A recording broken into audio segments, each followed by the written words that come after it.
High বন্ধুরা, তোমরা কেমন আছো? আজকে আমি ঝাল সুজির রেসিপিটি শেয়ার করছি। নিয়ে নিয়েছি কাঁচা লঙ্কা, পেঁয়াজ, আলু আর টমেটো আর সুজিটাকে কড়াইতে দিয়ে 5 মিনিট ভেজে নেবো। তারপর অন্য বাসনে ঢেলে নিচ্ছি।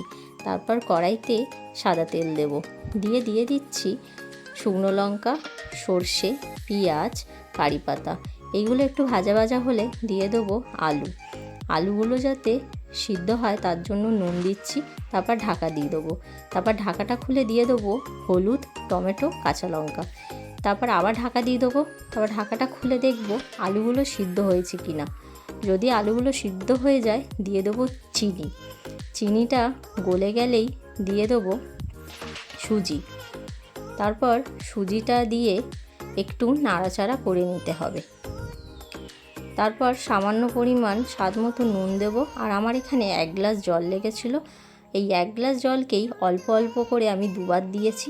দুবার দিয়ে নাড়াচাড়া করে শুকনো হয়ে গেলেই তৈরি হয়ে যাবে ঝাল সুজি। আপনাদের কেমন লাগলো কমেন্টে অবশ্যই জানাবেন বন্ধুরা।